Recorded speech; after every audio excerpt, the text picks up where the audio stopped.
Happy holidays. This is such a fun and festive time of year, and I love celebrating with my friends and family. I have a couple of fun recipes to share with you that are quick, easy, and elegant.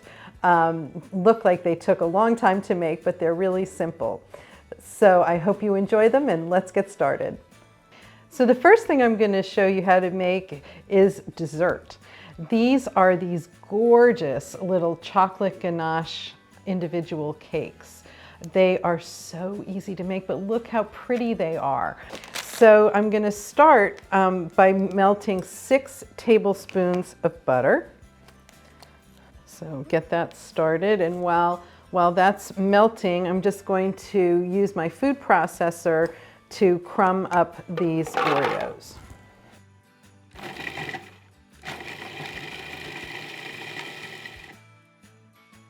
Yeah, that looks good. So while I'm waiting for my butter to melt, I'm going to measure out 1.5 cups of heavy cream. And I'll get that started warming. And then I'm just going to take my chocolate chips and I'm going to pour them into a big bowl, because what we're going to do is once that cream is hot, then I'm going to just use a whisk and stir the chocolate into the cream. Our butter's almost melted. As soon as it's melted, I'm going to pour it right on into those cookie crumbs.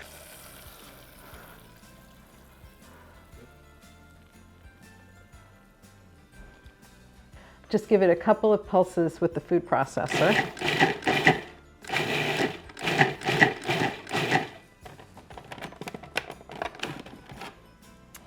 Okay, that's good. Let me tell you a little bit about the pan I'm using. This is a fun pan. This is an individual cheesecake pan, and the bottoms, I don't know if you can see that, but the bottoms pop out. They're little discs.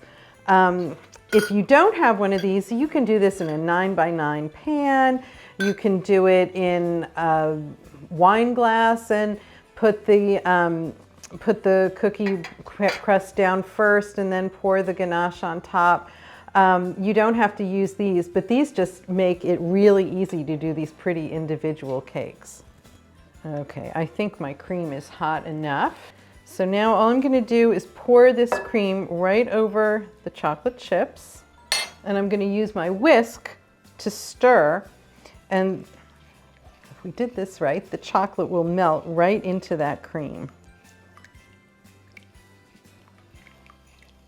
I'll set that aside for a second, and we can get started on the bottom crusts.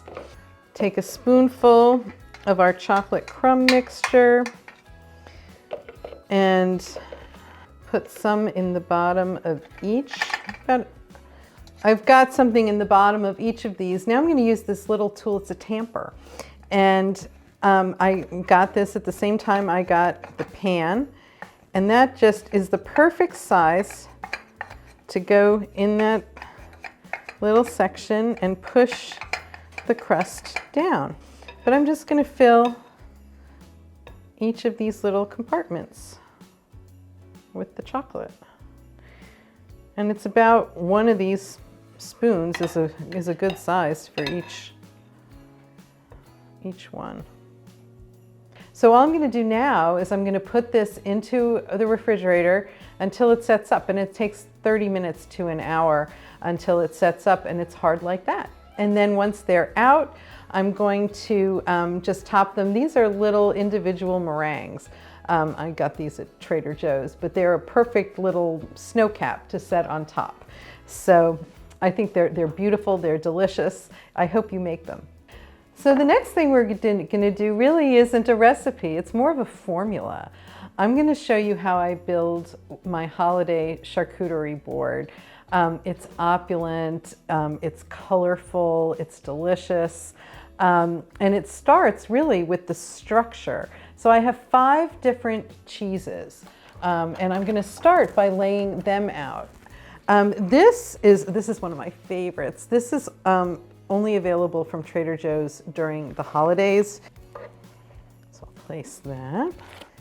And then I have a piece of brie. And I've left these cheeses out for the last hour or so because cheese just tastes better at room temperature. So I'm gonna lay that on here.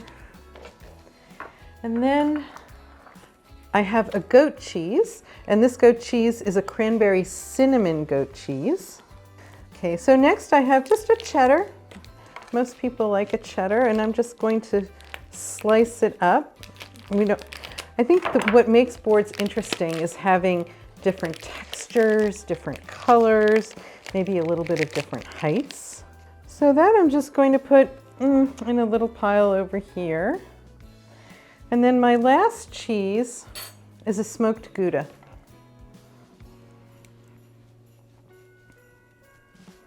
Okay, so this one I'm just going to cut this into little wedges. So these little wedges I'm just going to pile up over here.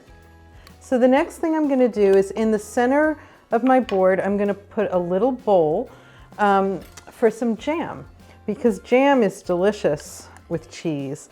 The next thing I'm going to do is I'm going to take a pomegranate, and I'm going to take that pomegranate and cut it in half. One half on the board here and the other half there.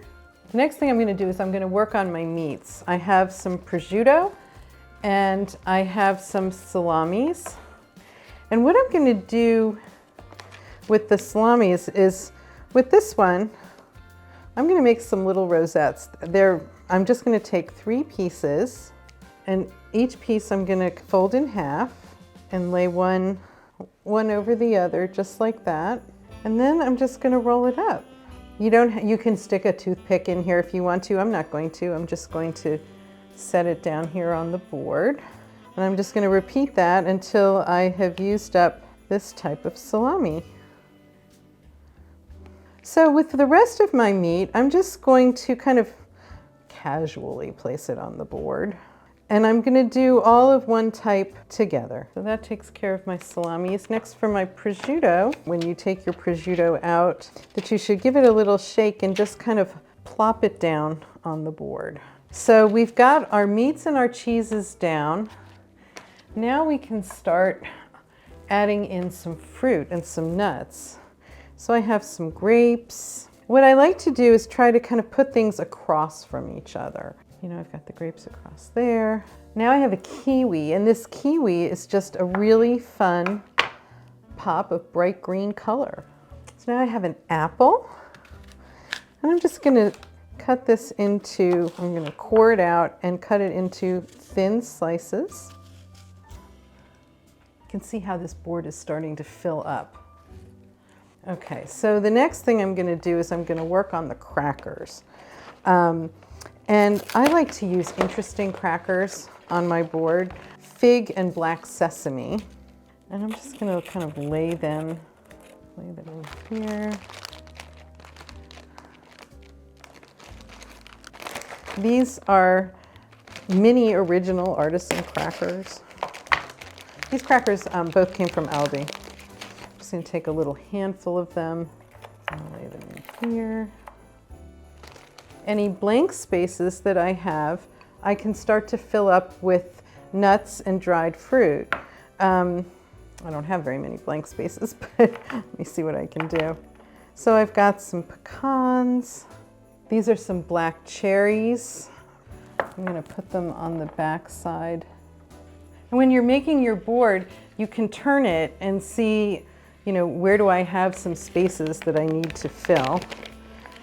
Dried apricots are good to put on the edges because they're sticky. They usually don't fall off. So the look, what I'm going for is a completely covered board. I've got a little space back here. And then the last thing I have before I sort of decorate my cheeses is I have some truffle flavored Marcona almonds, and these are really delicious. Okay, so I think this is looking pretty fabulous, but the last thing I'm gonna do is I'm going to garnish these 2 white cheeses and try to make it look just even a little bit more Christmassy. So these are just raw cranberries. And then I have some tiny little sage leaves. You can see it's beautiful, it's abundant, it's colorful, it's varied. I'll add a couple of knives to this.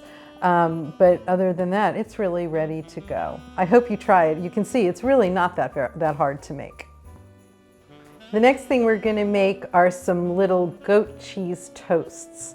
It's goat cheese and bacon. So I'm starting with some goat cheese, about 4 ounces of goat cheese, and then about 4 tablespoons of heavy cream. What I'm doing is I'm thinning down this goat cheese.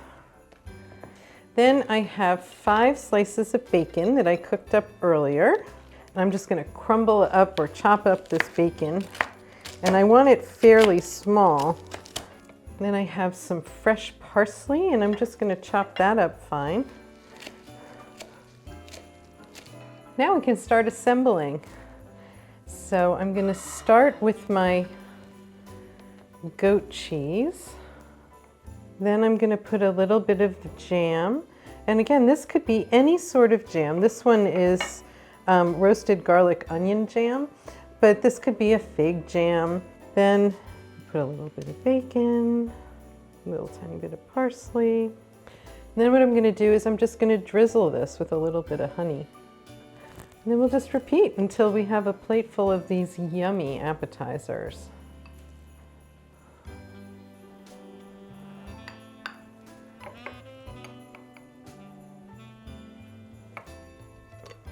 Okay.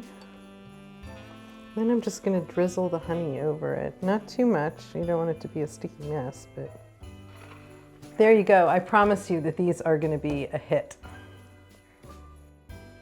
So the last thing we're going to work on is a fun Christmas cocktail. It's similar to a cosmopolitan. I'm going to start with 1.5 cups of vodka.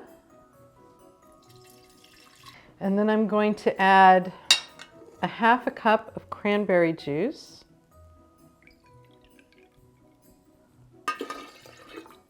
1/4 cup of triple sec, which is orange liqueur,